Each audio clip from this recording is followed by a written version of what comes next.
vamos a empezar la clase. Se trata de la sesión 27 acerca de trastornos endocrinos y del tejido conectivo. Estos son los integrantes, ya los conocen. Y bueno, el primer objetivo marcaba que se trataron las clasificaciones de Priscilla White y de la ACOG para la diabetes gestacional, pero yo quise ponerles, ya tuvimos esa clase de diabetes gestacional, entonces quise ponerles solo puntos claves que les haga recordar lo que ya vimos. Uno, que entre el 1 y el 3% de todas las gestantes muestran algún grado de intolerancia a la glucosa. Dos, ya saben, la diabetes gestacional es diferente a la diabetes pregestacional y que además las complicaciones que se asocian con la diabetes en el periodo embrionario son una mayor tasa de abortos y de malformaciones. La malformación más frecuente asociada a la diabetes es la hipertrofia del tabique cardíaco, pero la más característica va a ser el síndrome de regresión caudal.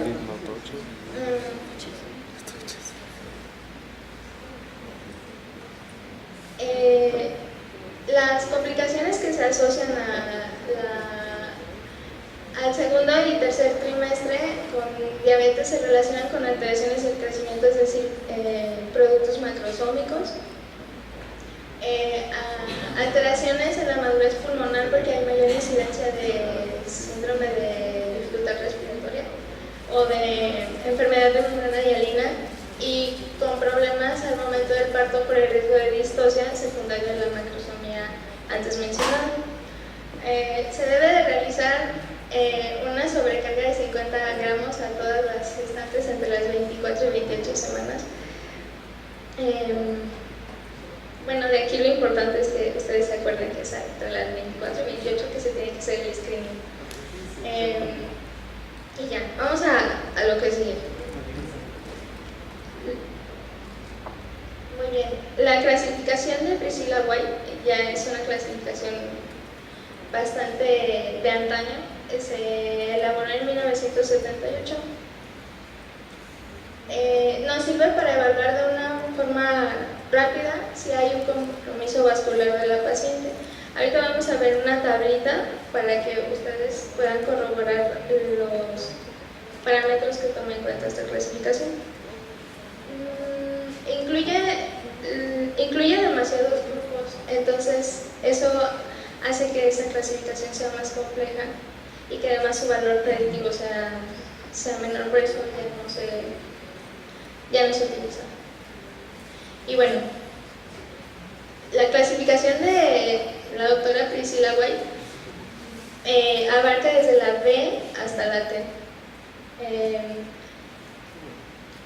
Toma en cuenta el inicio de la diabetes, la duración en años, lo principal que es la lesión vascular y pues ya la necesidad de insulina ¿no? Se clasifica en B, C, D, E, F, H y T. No, es B, C, D, R, perdón, R, F, H y T. Y bueno, si quieren se las dejo para que la lean. El A1 y A2 pues ya fueron añadidas unos cuantos años después por el Colegio Americano de Ginecólogos y Obstetras. Y aquí lo tengo explicado. Se añadió en 1986 y es en mujeres que tienen diabetes gestacional. Y se subdividieron aquellas que tienen hiperglucemia de el punto de corte fue de 105 miligramos sobre decilitro. Y aquí lo podemos ver, las que tienen de 105 miligramos sobre decilitro hacia abajo se subdividen en diabetes gestacional A1 y los que tienen de 105 miligramos sobre decilitro hacia arriba pues A2.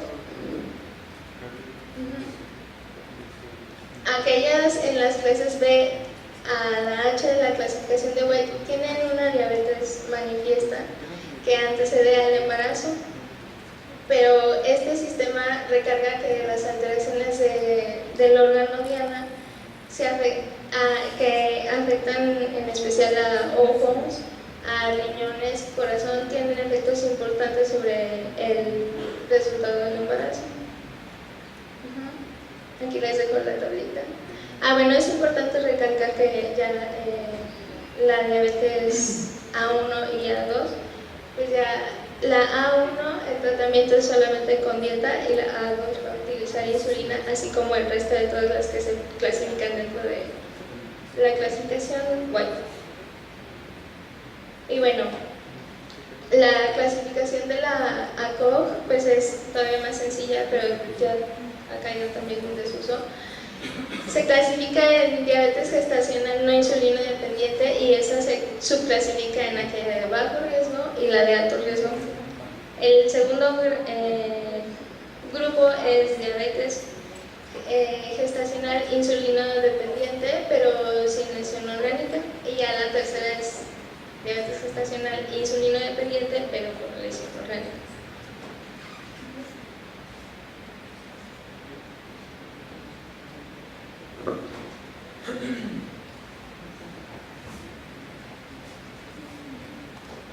Bueno, vamos a pasar al punto número 3, que es identificar la influencia del embarazo sobre la diabetes y viceversa. Entonces, vamos a recordar algunos de los efectos del embarazo sobre el sistema endocrino. Va a producir una hiperplasia de células beta en el islote pancreático. Esto va a predisponer una liberación mayor de insulina en el plasma. Vamos a tener que la concentración de glucagón está aumentada. También hay una hipertrofia tiroidea con un aumento consiguiente de las concentraciones de T3 y T4. Va a haber una hiperplasia hipofisiaria y un aumento progresivo de la prolactina, y también un aumento de los niveles de cortisol. Aquí tenemos una tabla que es básicamente, entre esta y la siguiente que les voy a mostrar, es básicamente el fundamento de la fisiopatología de la diabetes en el embarazo sobre la diabetes. Vamos a tener que esta es una tabla sacada de un estudio de la Sociedad Española de Ginecología y Obstetricia, donde nos demuestra que la glucosa en ayuno de una mujer no embarazada con una mujer en embarazo temprano, básicamente no existe diferencia significativa en ella. Sin embargo, ya cuando el embarazo entra en una fase tardía, vemos que la glucosa en ayuno en el plasma disminuye de manera significativa. Entonces se llega a la conclusión de que no existe una diferencia significativa en la glucosa en ayuno, al igual que la insulina pregestacional en una mujer no embarazada y en la fase temprana del embarazo. Sin embargo, veamos esta otra tabla donde nos demuestra las concentraciones o el nivel de insulina en ayuno plasmática en una mujer no embarazada y en una mujer en embarazo temprano. Vemos que prácticamente no hay diferencia, o hay una diferencia muy poco significativa entre estas dos, pero en un embarazo ya en fases avanzadas hay un aumento significativo en la concentración de insulina en ayuno. Esto nos da la conclusión de que el aumento de la insulina en el embarazo tardío, aunado a los cambios hormonales como la expresión del lactógeno placentario humano, que es una hormona prácticamente anabólica, nos condicionan a la resistencia periférica a la insulina. Entonces, los puntos clave en el tercer trimestre del embarazo es que los requerimientos de energía están aumentados por el crecimiento fetal, ya que la primera fase del embarazo es una fase más que nada anabólica para preparar a la madre para este tercer trimestre. Y el feto va a utilizar prácticamente o casi exclusivamente glucosa como fuente de energía primaria, y la concentración fetal de glucosa, ya que el hígado fetal no tiene una capacidad ilimitada, la concentración de glucosa fetal va a depender más que nada de la concentración de glucosa materna. Entonces, el aumento de la producción de la glucosa basal del hígado fetal, aunado a un aumento en la concentración de la insulina en ayuno de la madre, es una prueba de la menor sensibilidad de la insulina que tenemos en la etapa final del embarazo. Entonces, ¿qué consecuencias va a tener estos cambios de resistencia a la insulina y de la diabetes sobre el feto y sobre la madre? Nos va a predisponer a condiciones obstétricas como embarazo prematuro, infección de vías urinarias, infección puerperal o infección de herida quirúrgica en caso de que sea un parto por cesárea. Nos va a predisponer a estados hipertensivos del embarazo, a polihidramnios y a aborto espontáneo en diabetes antes del segundo trimestre. En el feto vamos a tener complicaciones como alteraciones del crecimiento, sufrimiento fetal intra o anteparto, trauma obstétrico, muerte intrauterina y mayor tasa de malformaciones congénitas. Y en el neonato finalmente vamos a tener una mayor incidencia en hipoglucemia fetal, en hipocalcemia, en hiperbilirrubinemia, en distrés respiratorio, aumento de la viscosidad sanguínea y macrosomía. Aquí tenemos una tabla, no se ve muy bien, pero se compararon dos grupos de mujeres con diabetes gestacional y mujeres aparentemente sanas. Vemos que las complicaciones al momento del parto en la mujer con diabetes son del 37% contra un 30% de las mujeres aparentemente sanas. En la preeclampsia vemos un aumento al 6.5% en comparación al 2% en la mujer sana, al igual que en prematuridad, en prematurez, en producto largo para edad gestacional y de las complicaciones neonatales. Entonces, el cuarto punto sería el futuro del diagnóstico y tratamiento de la diabetes y el embarazo. Básicamente en el diagnóstico no encontré mucho sobre como el futuro diagnóstico, más que la medición en el segundo o tercer trimestre del péptido C basal y con estímulo. Esto puede orientarnos más o menos a que encontremos una resistencia a la insulina en fase temprana. Entonces, idealmente lo que se debería de hacer es en una valoración preconcepcional, pues este péptido basal, pesos de A, pruebas de función renal y una medición de hemoglobina glucosilada. ¿Esto para qué? Bueno, porque encontré que la Sociedad Española de Ginecología y Obstetricia dice que es una contraindicación del embarazo tener una hemoglobina glucosilada de más del 7%, datos de nefropatía grave, como aquí los vemos de creatinina de más de 2 plasmática, proteinuria de más de 3 gramos en orina de 24 horas, hipertensión de difícil control o antecedentes de cardiopatía isquémica, o retinopatía proliferativa con mal pronóstico. Entonces, ¿cómo vamos a realizar el diagnóstico de diabetes gestacional? Vamos a seguir los dos steps, que es el primero, una carga de 50 gramos de glucosa y medir a la 1 hora, medir la glucosa plasmática 1 hora después. El umbral vamos a tener que 135 a 140, algunos autores recomiendan más el 135 para aumentar la sensibilidad. O si de entrada en una visita en el primer trimestre preconcepcional la glucosa basal está en rangos prediabéticos, se puede saltar directamente al paso 2. Y el paso 2 es meramente una curva de tolerancia a la glucosa, donde se va a medir la glucosa basal a la hora, a las 2 y a las 3 horas. 2 de 4 criterios de los siguientes hacen diagnóstico de diabetes gestacional. Ahí tenemos la sensibilidad, la especificidad de la curva de tolerancia. Y en una diabetes pregestacional vamos a diferenciarla de una diabetes gestacional en la visita antenatal con una glucosa en ayuno mayor a 126, una hemoglobina glucosilada mayor a 6.5 o una glucosa aleatoria mayor de 200. Si ya estamos en el tercer trimestre, en 24 a 28 semanas, se puede diagnosticar una diabetes pregestacional si tenemos una concentración de glucosa en ayuno de mayor a 126 y los demás parámetros de la curva de tolerancia están normales. Podemos decir que es una diabetes crónica.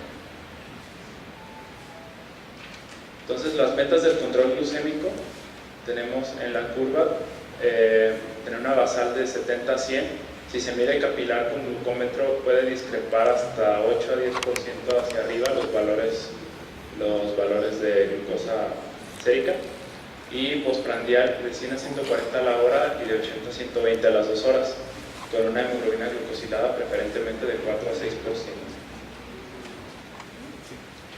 Entonces, las medidas terapéuticas: se recomienda ejercicio físico de no muy alta intensidad, 30 minutos al día, dieta individualizada. No existe actualmente un consenso sobre la ganancia de peso ni el plan nutricio ideal para pacientes con diabetes gestacional. Y si no se alcanzan las metas, se puede iniciar insulinoterapia con preferentemente insulina NPH, 0.2 unidades por kilogramo, una aplicación nocturna. Si hay hiperglucemia postprandial, se puede añadir insulina rápida antes de las comidas. Si existen ambas condiciones, la insulina inicial alcanza hasta 0.7 a 1 unidad por kilo en su dosis inicial, siendo 50% exclusivamente NPH. Bueno, aquí les dejo una tabla de criterios de ingreso hospitalario en pacientes con diabetes gestacional. Básicamente es que tengan cetonuria, hipoglucemia, o que tengan mal apego a tratamiento o mal control metabólico. Algunas condiciones fetales como restricción del crecimiento intrauterino, muerte fetal o sospecha de sufrimiento fetal. Encontré algunos estudios sobre lo que es el tratamiento actual de la diabetes gestacional y algunas pautas que se pueden seguir a futuro, que no he visto que se hagan cotidianamente en los hospitales, pero pues pueden ser interesantes. La primera, este es un estudio que demuestra que los efectos de la resistencia con bandas elásticas han demostrado reducir necesidades de insulina en pacientes con diabetes gestacional. Se compararon dos grupos, mujeres que se sometieron a un protocolo de ejercicio especial de resistencia con bandas elásticas y a pacientes con diabetes gestacional, que su manejo fue de manera sin tratamiento, y el requerimiento de insulina fue del 22% de las pacientes en las que hicieron ejercicio contra 56% de las que no. En este otro estudio tenemos el tratamiento de la diabetes gestacional leve o de forma agresiva en etapas tempranas para reducción de la incidencia de distocia de hombros, parto por cesárea, preeclampsia y producto largo para edad gestacional. Aquí se compararon 958 mujeres en la semana 24 a 31 de gestación con diabetes gestacional diagnosticada por curva de tolerancia anormal, pero una glucosa basal menor a 95 miligramos por decilitro. Pues en una diabetes gestacional moderada a leve. Compararon el tratamiento agresivo con el tratamiento usual y vemos que se redujo la incidencia de producto largo para edad gestacional casi al doble, de macrosomía 5.9 a 14.3, de distocia de hombros de 1.5 a 4% en los pacientes que no recibieron, que tuvieron tratamiento de forma usual, de parto por cesárea de 26 a 33.8%, y de preeclampsia también más del doble. Se redujo la incidencia de esta alteración. Otro estudio demuestra que el uso de insulina glargina es igual de seguro que la insulina NPH para efectos adversos fetales con diabetes pregestacional o diabetes gestacional. Aquí se analizaron 702 mujeres con diabetes gestacional. A un grupo se le aplicó insulina glargina y a otro NPH, y no hubo diferencias significativas en ambos grupos.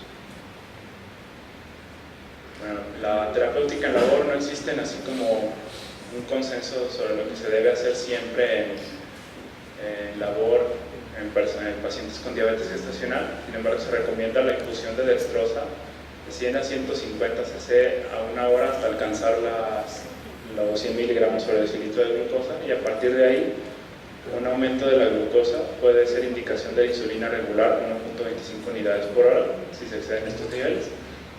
La única indicación para terminar el embarazo es una cesárea programada si el peso fetal estimado es mayor a 4.5 kilos, y si hay buen control metabólico se debe seguir siempre un manejo expectante, y esto se demostró en este estudio. O sea, la inducción de labor de forma prematura en pacientes con diabetes gestacional no redujo el índice de parto por cesárea, macrosomía o distocia de hombros a comparación con el manejo expectante. Bueno, ya para terminar, la terapia con hipoglucemiantes orales es un poco controvertida, no está aprobada por la FDA, sin embargo es considerada, metformina y glibenclamida son consideradas de primera línea para tratamiento de diabetes gestacional. Aquí es un poco lo de la controversia que les menciono en este estudio del 2010 del Journal de Obstetricia y Ginecología. Dice que hipoglucemiantes orales, metformina y glibenclamida y el grupo que se trató con insulina se asociaron con control glucémico y resultados similares fetales en el embarazo, tanto en cuestión de complicaciones obstétricas como de resultados fetales. Se compararon 796 mujeres, se evaluaron dos grupos, uno con metformina y el otro con glibenclamida, y un control con insulina. No demostraron diferencia significativa en control glucémico, en hipoglucemia neonatal, en peso al nacer elevado o en parto por cesárea. Pero en este otro estudio más reciente del Journal británico del 2015 se demostró que el uso de glibenclamida puede incrementar el riesgo de macrosomía comparado con metformina e insulina en pacientes con diabetes gestacional. Aquí se analizaron un poco más pacientes, se analizaron 2.500 pacientes. Un grupo se comparó metformina contra insulina y el otro glibenclamida contra insulina. En este grupo la glibenclamida se asoció con un riesgo elevado de macrosomía y de hipoglucemia neonatal, mientras que la metformina se asoció con una ganancia de peso menor a la esperada en la madre y un riesgo incrementado de parto preterno.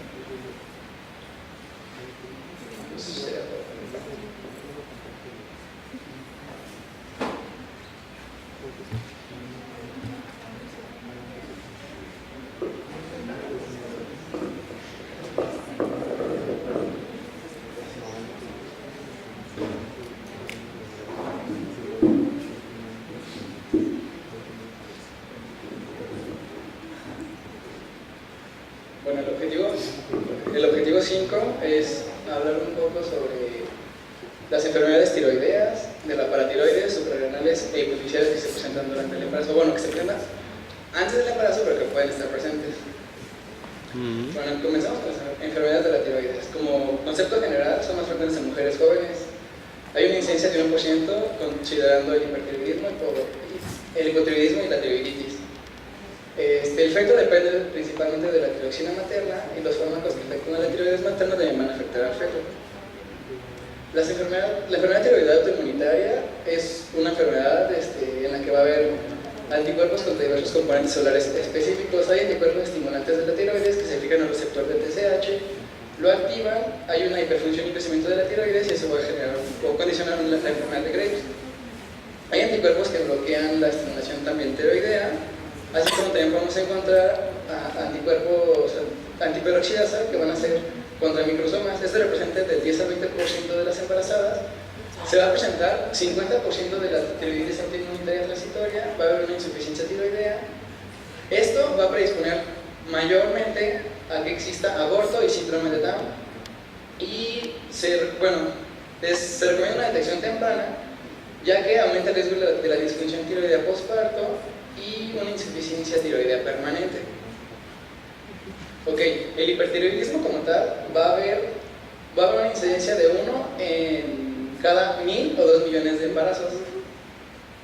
El embarazo normal per se va a presentar datos clínicos similares a los que se presenta el hipertiroidismo. Incluso se dice que hay una tirotoxicosis leve y que es difícil de detectar. Los datos sugerentes de que una mujer tiene hipertiroidismo van a ser una taquicardia mayor a la normal en el embarazo, que incrementa el pulso más de lo que ya está durante la noche. Hay tiromegalia, exoftalmos y Bueno, falta de aumento de peso a pesar de la ingestión adecuada de alimentos. Encontramos una concentración sérica aumentada de T4 libre, una disminución de TSH y la toritoxicosis también puede haber toritoxicosis por T3. El hipertiroidismo subclínico representa el 1% de las pacientes embarazadas y hay una concentración sérica normal disminuida de TSH con cifras normales de T4. Clínicamente vamos a encontrar arritmias, hipertrofia ventricular, osteopenia y tiene que haber una vigilancia periódica, ya que este no presenta muchos datos clínicos. Tirotoxicosis y embarazo, encontramos en la enfermedad de Graves, que es un proceso inmunitario específico para el órgano, que en este caso es la tiroides. Hay una actividad disminuida durante el embarazo y hay una remisión clínica de la mayoría de las mujeres. El tratamiento es con tiamida y con propiltiuracilo. Inhibe parcialmente la conversión de T4 a T3. Este medicamento cruza la placenta con menor facilidad que el metimazol, entonces por eso es el que se recomienda. La dosis va a ser de 100 a 600 miligramos inicial durante la mañana. El metimazol en etapas tempranas puede causar o condicionar atresia esofágica o canal, aplasia cutis, y la dosis va a ser de 10 a 40 miligramos, dosis inicial igual durante la mañana. Puede existir una leucopenia transitoria en el 1% de las mujeres y no indica el cese de tratamiento. Sin embargo, cuando hay una agranulocitosis repentina, que va a ser casi en el 1% de los pacientes, ahí sí se suspende el fármaco. De las 7 a las 8 semanas hay una normalización de las pruebas de la función tiroidea. La tiroidectomía va a ser después de controlar la toritoxicosis mediante el tratamiento médico. Rara vez se realiza durante el embarazo. Hay mujeres que no pueden apegarse al tratamiento, entonces en ellas se recomienda que se haga la cirugía. Y también cuando la farmacoterapia no da ningún resultado. La ablación con yodo radiactivo está contraindicada. O sea, esto jamás se tiene que hacer, ya que las dosis terapéuticas de la madre pueden destruir la tiroides fetal. Y si se administra de manera intencional, existe aborto. O sea, por eso está contraindicada por el aborto. No hay pruebas de que el yodo radioactivo administrado desde el embarazo causa anomalias fetales. Entonces, si una señora llega y les pregunta que si puede tener un hijo o puede embarazarse a pesar de que se le dio el yodo radioactivo, la respuesta va a ser que sí. La crisis tiroidea, insuficiencia cardíaca, estas dos, en general la crisis tiroidea es algo que pone en riesgo la vida de la madre, pero es una condición clínica que es rara durante el embarazo, pero pues hay que estar muy alertas. En la insuficiencia cardíaca va a haber una miocardiopatía por efecto de la hormona tiroidea, que sí es frecuente en embarazadas. Hay un estado de gasto alto, más cambios durante el embarazo, y va a condicionar preeclampsia, anemia, sepsis, pero es una condición reversible. El tratamiento de lo anterior, como son condiciones graves, pues va a ser que esté en unidad de cuidados intensivos.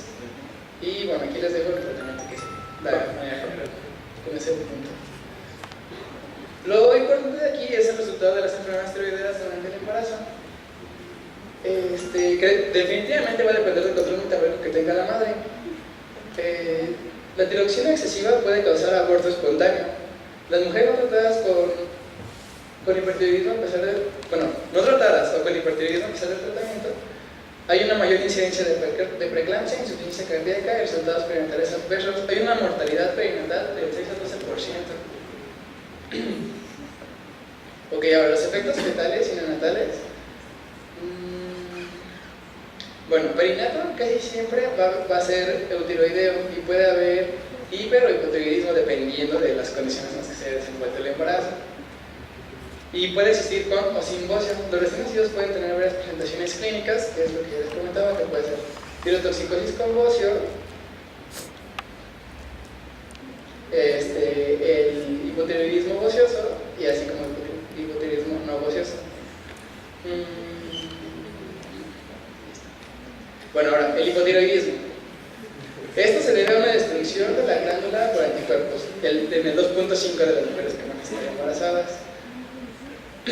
Tenemos que medir la antiperoxidasa, va a haber un déficit. Esta es una condición que está como infradiagnosticada. El hipotiroidismo clínico se manifiesta en 1.3 de cada 1000 embarazos, también es un número relativamente pequeño.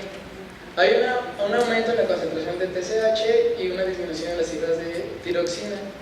El hipotiroidismo subclínico va a representar se va a ver en 23 de cada 1000 embarazos, con un aumento de la concentración sérica de TSH, pero cifras de tiroxina sérica normales.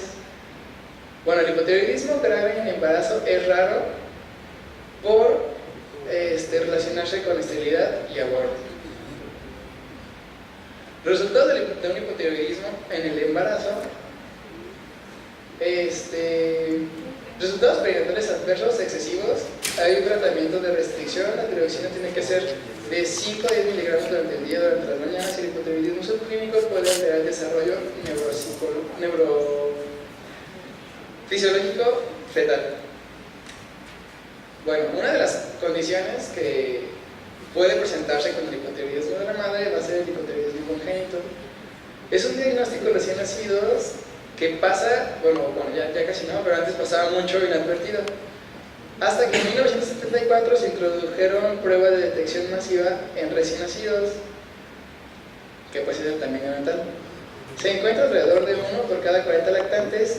El 75% va a presentar agenesia de la tiroides, el 10% va a presentar hipotiroidismo transitorio, y es importante una restitución temprana y enérgica de la tiroxina para el correcto desarrollo neuronal del cerebro, del feto, del niño. Bueno, tiroiditis postparto, esta es una condición que le va a dar a la mamá, va a ser una tiroiditis autoinmunitaria, rara, transitoria, del 5 al 10% de las mujeres durante el primer año de embarazo van a presentarla y van a salir de ella. El tratamiento es antitiroideos como tiroamidas, que, bueno, perdón, este no es un tratamiento eficaz. Sin embargo, se van a dar betabloqueadores y, bueno, 2/3 regresa al estado tiroideo, 1/3 del hipotiroidismo transitorio es transitorio permanente, y de 4 a 8 meses después, el 2.5 de las mujeres presenta hipotiroidismo por tiroiditis, y tiene que haber una restitución de la tiroxina de 6 a 12 meses posteriores. Bueno, eso es en cuanto a la tiroides. Vamos con las paratiroides. Como consideraciones generales, las necesidades fetales de calcio van a ser de 300 miligramos por día. Durante el embarazo hay un aumento de la pérdida renal de calcio por filtración glomerular aumentada, que es un cambio fisiológico normal. Que presentan las embarazadas, y hay un aumento en la concentración de la PTH. El hiperparatiroidismo, hay una incidencia máxima entre el tercer y quinta década de vida. El 80% se debe a un adenoma solitario, 15% es hiperfunción de las 4 glándulas paratiroides. Puede haber crisis hipercalcémica. Síntomas podemos encontrar estupor, náuseas, vómito, debilidad, fatiga, deshidratación. Para sí se requiere una intervención quirúrgica cuando el calcio sérico excede 1 miligramo sobre decilitro del límite normal superior. El hiperparatiroidismo durante el embarazo, por lo general, se debe a una adenoma paratiroidea. Va a haber una producción ectópica de hormona paratiroidea, y el carcinoma de la paratiroides es una condición sumamente extraña.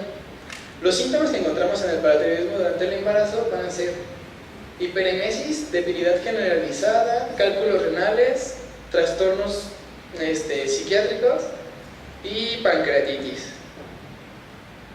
El embarazo mejora el hiperparatiroidismo porque hay un cortocircuito importante de calcio hacia el feto. Hay un aumento de la excreción renal, y bueno, pero existe un peligro de una crisis hipercalémica posterior al parto.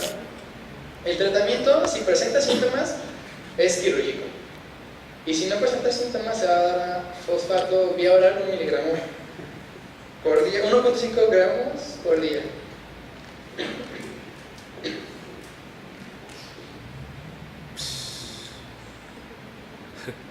Bueno, los lactantes presentan cifras normales en el cordón umbilical encontramos cifras mayores de calcio que las que va a presentar la mamá. Con el hiperparatiroidismo, las concentraciones maternas y fetales suprimen la función de las paratiroides fetales. Bueno, del feto. Entonces, en el momento del nacimiento hay un rápido decremento del calcio en el recién nacido con su punto más bajo a las 24 o a las 48 horas. Por esto, el 15 al 25% de la hipocalemia grave, va a haber un 15 o 25% de los niños que nacieron y que les va a dar una baja en el calcio grave y puede o no presentarse tetania. Ok, ahora el hipoparatiroidismo es más frecuente después de una intervención quirúrgica de las paratiroides o de la tiroides. En este se presenta una hipocalemia crónica y va a condicionar que el feto tenga una desmineralización del esqueleto. El tratamiento va a ser calcitriol, que es la 1,25 hidroxivitamina D.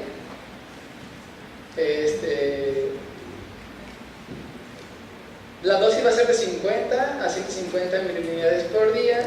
Puede también darse gluconato de calcio de 3 a 5 gramos por día y una dieta baja en folatos. Bueno, ahora vamos a hablar un poquito de las trastornos suprarrenales que podemos encontrar que van a condicionar alguna anormalidad en el feto durante el embarazo. Las concentraciones séricas de corticotropina aumentan después de la reducción notoria en etapas tempranas del embarazo. La síntesis de hormona liberada de corticotropina por la placenta aumenta el cortisol plasmático por incremento de la producción de transcortina y la unión en la misma. Esto va a condicionar un aumento de la renina plasmática, aumento de la angiotensina 2 y secreción de aldosterona. La secreción basal de las hormonas de la médula suprarrenal no queda afectada. Y bueno, vamos a encontrar un feocromocitoma, que es un tumor cromafin que secreta catecolaminas. Casi todas están localizadas en la médula suprarrenal, el 10% está en los ganglios simpáticos. Y bueno, 10% es bilateral, el 10% va a ser extrarrenal y 10% va a ser maligno.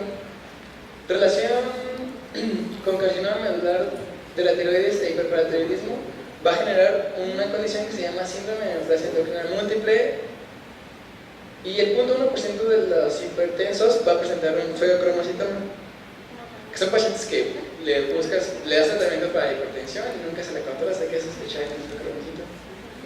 Bueno, como síntomas va a haber crisis hipertensivas, trastornos convulsivos, ataques de ansiedad, cefalea, sedación profunda, palpitaciones, presión, dolor retroesternal, taquicardias, náuseas, vómito, palidez o estupor. El diagnóstico se va a hacer con una cuantificación de metabolitos de catecolaminas a una muestra de orina de 24 horas, 2 de 3 valoraciones para catecolaminas libres de metanefrinas o ácido. Lo que más se usa son las metanefrinas. Y el tratamiento que sí siempre va a ser la extirpación del tumor. Ahora, ¿qué implicaciones tiene un feocromocitoma durante el embarazo? Va a haber complicaciones, son complicaciones raras pero peligrosas.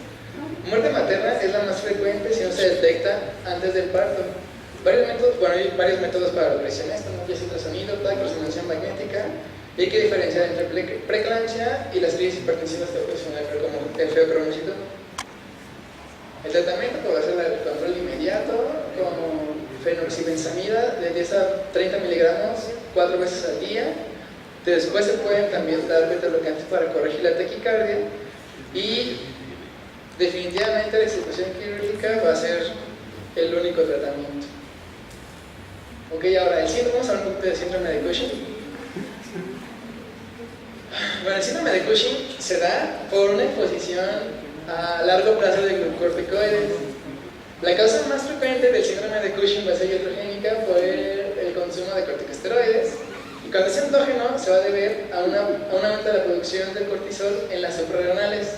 Es el síndrome va a ser por iatrogénico porque están tomando corticosteroides sin control. Bueno, ahora la enfermedad de Cushing va a ser una hiperplasia suprarrenal bilateral que va a condicionar una estimulación. Bueno, esta hiperplasia va a ser por estimulación hipoficiaria y va a producir corticotropina. El cuadro clínico van a ser fallos en luna llena, giba, obesidad troncal, fatiga, debilidad, hipertensión, hipersutismo, amenorrea y cambios en la personalidad. Algo muy distintivo son las estrías cutáneas violáceas y la aparición el diagnóstico se va a hacer con la medición de cortisol plasmático, que no se puede suprimir con la dexametasona. y la expresión del cortisol libre de 24 horas que va a estar incrementada. Ahora sí, bueno, el embarazo y el síndrome de Cushing, esto va a poner dificultades diagnósticas debido a aumentos de cortisol, corticotropina y factor liberador de la corticotropina plasmáticos inducidos por el embarazo. O sea, generalmente va a haber un aumento de los corticosteroides durante el embarazo. Y en el embarazo normal la variación diurna del cortisol no cambia. Las complicaciones maternas que va a haber por el síndrome de Cushing va a ser hipertensión en el 60 al 90% y diabetes gestacional en el 50%. El tratamiento va a ser ketoconazol, que bloquea la producción de los esteroides, y la extirpación del adenoma hipoficiario o suprarrenal es lo único curativo. Ahora, una deficiencia suprarrenal puede ser primaria, que es la enfermedad de Addison, que es una condición rara, y adrenalitis autoinmunitaria idiopática. La insuficiencia suprarrenal y el embarazo, si no se trata, puede causar esterilidad, y los síntomas más frecuentes que vamos a encontrar es debilidad, fatigas, náuseas, vómito y pérdida de peso. El diagnóstico es la falta de respuesta a la corticotropina intravenosa, y el tratamiento va a ser dosis de estrés de hidrocortisona de 10 miligramos intravenoso cada 8 horas. Bueno, ahora, el aldosteronismo primario va a ser aldosterona suprarrenal en el 75% de los casos. Va a haber hiperplasia suprarrenal bilateral idiopática, y los datos que encontramos va a ser hipertensión, hipopotasemia, debilidad muscular, y el diagnóstico va a ser concentraciones altas de aldosterona en orina.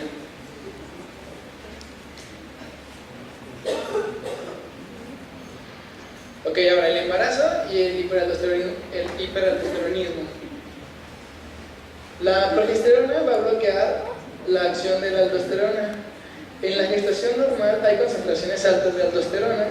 En el embarazo puede haber aminoración de los síntomas y de las anormalidades electrolíticas, a menos que se localice una adenoma suprarrenal inequívoco mediante la tomografía axial computada o la resonancia magnética. Para la resección se va a sugerir la terapia, se va a adoptar la terapia médica.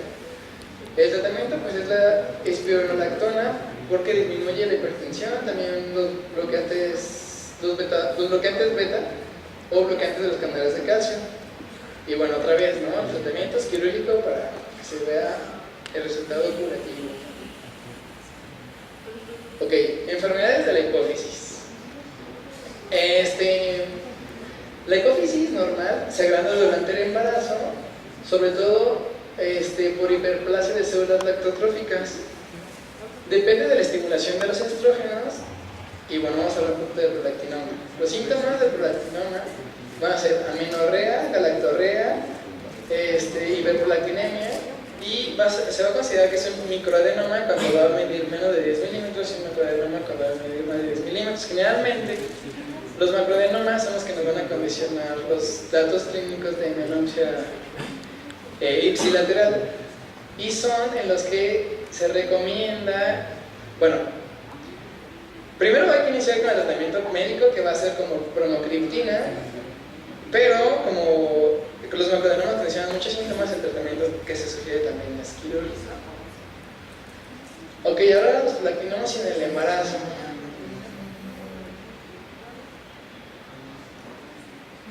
El 15 al 30% presenta agotamiento durante el embarazo, que causa alteraciones visuales, cefalea y diabetes insípida. No se recomienda medición seriada de la prolactina debido a que hay unos aumentos que son fisiológicos durante el embarazo. Bueno, se va a practicar un ATAC o resonancia magnética únicamente si existe muchos síntomas. Y bueno, se va a dar igual para tratar de contrarrestar esto, la bromocriptina, y si no hay respuesta. Eso es bueno. Ok, la diabetes insípida es una deficiencia de vasopresina que va a existir durante el embarazo, que ya vimos que puede ser ocasionada por los prolactinomas mayores de 10 milímetros. Sin embargo, también se puede ver cuando es secundaria el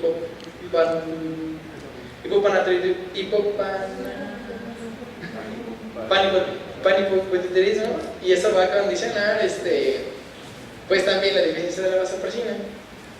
El trastorno es hipotalámico o del tallo epifisiario, ese va a ser diabetes insípida primaria. La terapia pues va a ser la restitución normal, ¿no? Todos estos básicamente es restituir lo que no hay. Y que en este caso se va a hacer con desmopersina. La diabetes insípida secundaria transitoria va a ser va a haber diabetes insípida secundaria transitoria con el hígado graso agudo que hay durante el embarazo. Y la depuración alterada de vasopresina debido a la disfunción hepática misma del hígado graso durante el embarazo.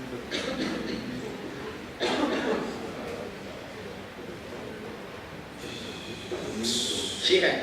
No, pues esto es súper rápido. Es una isquemia y necrosis hepática relacionada con la pérdida obstétrica de sangre. Esto es algo que tenemos que considerar mucho porque luego como que se nos olvida que cuando las mujeres ya están ahí pariendo, en un gran esfuerzo puede haber pérdidas mayores a 400 a 500 mililitros y puede condicionar que exista un síndrome de Sheehan.